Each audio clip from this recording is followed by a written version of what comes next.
Hello दोस्तों, आपका स्वागत है मेरे आज के इस स्टोरी में, इस चैनल में। तो आज जो मैं आपको स्टोरी सुनाने जा रहा हूँ वो एक बहुत अच्छी स्टोरी है। मोहम्मदीन ओझा की प्रेम कहानी। ये एपिसोड 1 से लेके 3 तक में आपको सुनाऊंगा पूरी स्टोरी। फिर एपिसोड 4 भी मैं जल्दी अपलोड करूँगा। पहले आप एपिसोड 1 से 3 तक की पूरी स्टोरी सुन लीजिएगा और फिर मुझे कमेंट में बताइएगा कि आपको ये स्टोरी कैसी लगी। अगर आप अच्छी स्टोरी सुनना चाहते हैं तो फिर मेरे चैनल से जुड़ सकते हैं। मैं आगे भी आपको अच्छी स्टोरी सुनाने की कोशिश करूँगा। अगर आपको ये स्टोरी पसंद आएगी, मतलब आपको ये स्टोरी अगर पसंद आती है तो मुझे कमेंट में ज़रूर बताइए, ताकि मुझे पता चले कि आखिर आपको मेरी स्टोरी पसंद भी आ रही है या नहीं। फिर मैं आगे भी ऐसे फैंटेसी स्टोरी या फिर हॉरर स्टोरी जो भी आप कमेंट करेंगे कि किस टॉपिक पे आपको स्टोरी चाहिए, उस टॉपिक पे आपको स्टोरी ला के मैं सुनाने की कोशिश करूँगा। तो प्लीज़ आप कमेंट में अपना सुझाव देते रहिए और फिर मैं आपके कमेंट पढ़ता हूँ और मुझे अच्छा भी लगता है कि आपको मेरी स्टोरी पसंद आ रही है। तो आप अगर कमेंट करेंगे तो फिर मुझे पता चलेगा कि आखिर आप कौन सी स्टोरी ज़्यादा पसंद करते हैं, horror, fantasy, love story, sad love story या फिर जिन्नात वाली लव स्टोरी।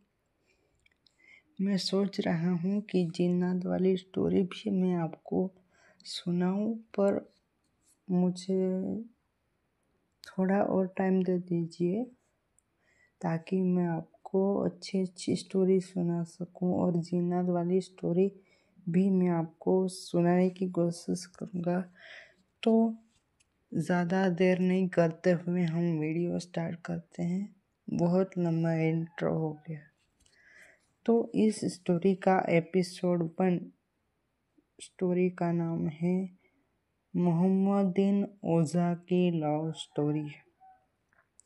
एपिसोड 1 से 3 तक की पूरी स्टोरी। बारिश की पहली रात। स्थान लखनऊ का पुराना मोहल्ला। बारिश की ठंडी रात। वक्त रात के 11 बजे। बारिश की बूंदें धीरे धीरे पुराने छत की ओर गिर रही थी। उसी घर के कोने में बैठा था मोहम्मदीन ओझा। उम्र लगभग 27 साल, पर आंखों में एक थकान सी, जैसे कई सदियों द्वारा कुछ उसका जो हो रहा था वो छूट चुका हो। मतलब जिंदगियां जी चुका हो, वो लंबी जिंदगियां जी चुका हो, ऐसा उसे लगता है। वो खामोशी से पुरानी डायरी को घूर रहा होता है।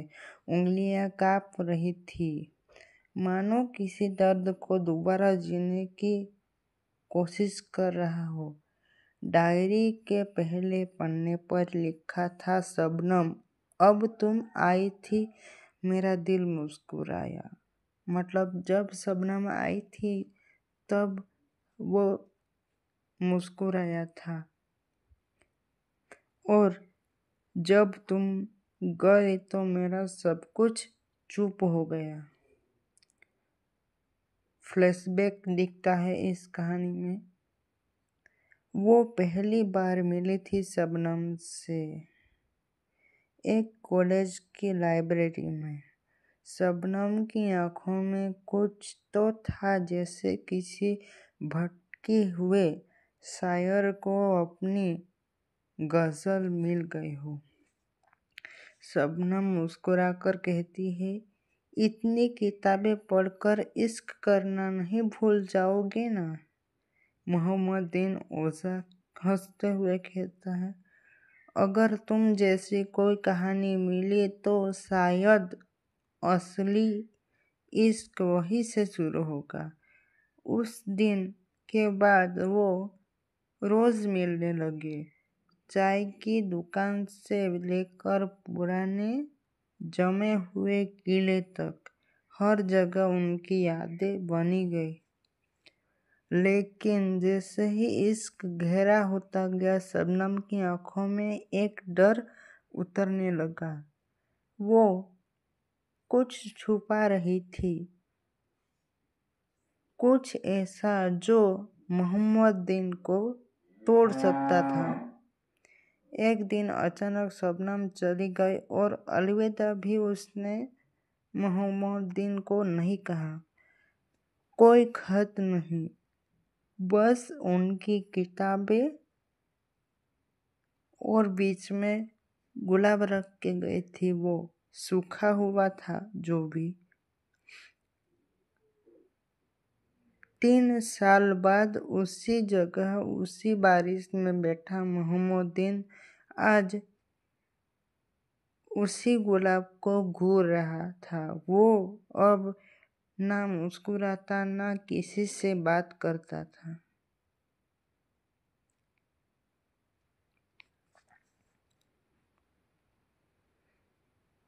एपिसोड 2, शबनम की परछाई।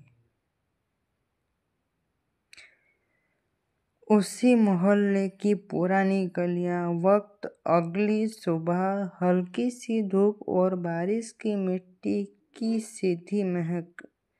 मोहल्ले में एक हलचल सी थी। एक नया किराएदार आया था, हाशमी साहब, अपनी बेटी के साथ।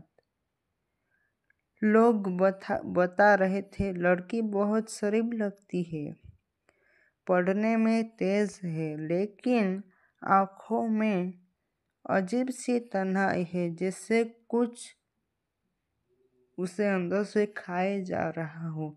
मोहम्मदीन ओझा उस वक्त छत पर बैठा था। जब पहली बार उसकी नजर उस लड़के पर पड़ी, वो लड़की उसी तरह धीरे धीरे चलती, किताबें हाथ में रखी हुई थी उसने, और चेहरा शबनम जैसा। मतलब शबनम की याद आ गई उसे उस लड़की को देखने के बाद। वो कुछ पल के लिए हिल ही गया था। उसके होठों पर बुदबुदाए, क्या तुम शबनम हो? मतलब उसको शबनम की याद आ गई उस लड़की को देखते टाइम। पर यह शबनम नहीं थी, इसका नाम था नूरजहां। मोहम्मदीन ने पहली बार नूरजहां से मिलने की कोशिश की। मोहम्मदीन कहता है उसे, उस लड़की को, माफ कीजिएगा, क्या आप पहले लखनऊ में आ चुकी हो? नूरजहां हैरानी से कहती है, नहीं, मैं तो पहली बार आई हूँ, लेकिन आप क्यों पूछ रहे हो? मोहम्मदीन, आप किसी की बहुत याद दिला रहे हो। नूरजहां मुस्कुराई, उसकी आंखें नम हो गई। कभी कभी हम ऐसे लोगों जैसे दिखते हैं जिसने हमारी किस्मत कभी मिलने नहीं देती। ये बात सुनकर मोहम्मदीन को अजीब सी झंझनाहट हुई। क्या नूरजहां भी किसी गुमनाम दर्द में जी रही थी? उसी रात मोहम्मदीन ने फिर से डायरी खोली, लेकिन इस बार वो शबनम को नहीं, नूरजहां को सोच रहा था। क्या दूसरी बार किसी के चेहरे को देखकर सुकून ढूंढना गुनाह है, या शायद मोहब्बत की परछाई भी मोहब्बत होती है। अंत में नया सफर खुला। मोहल्ले के पुराने चौकीदार ने धीरे से कहा, बाबूजी, वो नई लड़की जो आई है ना, उसकी माँ का नाम भी शबनम था।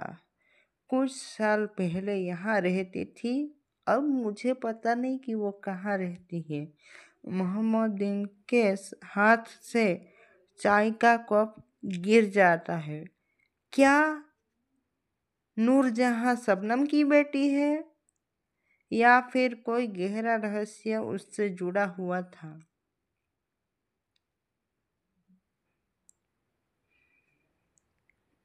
एपिसोड 3, धुबे में छुपा हुआ नाम। नूरजहां की डायरी, शबनम की पुरानी तस्वीर और एक अधूरी चिट्ठी। क्या मोहब्बत फिर से जिंदा होगी, या पुराना सच फिर से तोड़ देगा मोहम्मदीन को? स्थान लखनऊ का वही पुराना मोहल्ला। वक्त शाम के 5 बजे। हल्का धुआं हवा में तैर रहा था, जैसे कोई राज हवा में घुल रहा हो। पिछले एपिसोड से चौकीदार की रात ने मोहम्मदीन के दिल में तूफान बढ़ा दिया था। उस लड़की की माँ का नाम भी शबनम था। क्या ये वही शबनम थी? क्या नूरजहां उसकी बेटी हो सकती है? उस रात मोहम्मदीन को नींद नहीं आई थी। वो छत पर बैठा पुरानी डायरी पलटता रहा। हर हर लफ्ज, हर याद, हर मुस्कान अब शबनम की छवि लेकर सामने आ रही थी। तभी अचानक एक पुरानी किताब के अंदर से एक कागज गिर जाता है। वो अधूरी चिट्ठी थी। उस पर लिखा था, मोहम्मद, जिस दिन मैं मोहल्ला छोड़ रही हूँ, उस दिन मेरी रूह यहाँ छूट रही है। मुझसे एक भूल हुई है जो शायद तू कभी माफ नहीं कर सकता, लेकिन मेरी एक नूर है, उसे मेरा नाम बताना। मोहम्मदीन का बदन ठंडा पड़ जाता है। नूर? क्या नूरजहां वही नूर है? क्या शबनम ने उसे कुछ छुपाया था? अगले दिन मोहम्मदीन ने नूरजहां को मोहल्ले के किताबों वाले के स्टोर के पास देखा। मोहम्मदीन, तुम्हारी माँ का नाम क्या है? क्या शबनम था तुम्हारी माँ का नाम? नूरजहां हैरान हो गई और फिर उसने कहा, आपको कैसे पता? मैं किसी को नहीं बताती। माँ ने कहा था कि इस नाम से तकलीफ जुड़ी है। मोहम्मदीन धीरे से कहता है, कभी कभी नाम ही उसके पीछे की खामोशियां ज्यादा चुभा देती है। शाम को नूरजहां ने अपनी एक पुरानी डायरी मोहम्मदीन को दी। मैं जानता हूँ कि आप कोई अजनबी नहीं। माँ की डायरी में आपका नाम कई बार आया था, और आखिरी लाइन थी, अगर मोहम्मद उसे देखेगा तो समझ जाएगा कि मेरी रूह अब उसके पास है। मोहम्मदीन की आंखें भर आई और वो रोने लगा। वो समझ गया कि शबनम उसे छोड़ गई थी, लेकिन अपनी बेटी नूर में उसे हमेशा के लिए छोड़ गई थी। मतलब उसकी बेटी को उसके पास छोड़ गई थी। अब उसके पास या तो दो रास्ते थे, या तो मोहम्मदीन उसकी बेटी को अपना लेता या फिर प्यार कर लेता या फिर उसे जाने देता। देखते हैं आगे मोहम्मदीन ने क्या फैसला लिया। लेकिन यही तो शुरुआत थी, क्योंकि नूरजहां की डायरी में एक पेज जला हुआ था और उस जले हुए हिस्से पर बस एक नाम अधूरा दिख रहा था, न र अ। क्या शबनम की जिंदगी में कोई और भी आ गया था? क्या नूर सिर्फ उसकी बेटी नहीं बल्कि किसी बड़े राज की चाबी थी? अब एपिसोड 4 में क्या होगा वो हम अगले वीडियो में देखेंगे। तब तक आप इस स्टोरी के एपिसोड 4 का वेट कीजिए और मैंने एपिसोड जल्दी से जल्दी लाने की कोशिश करूँगा। तो फिर अब मैं चलता हूँ, बाय।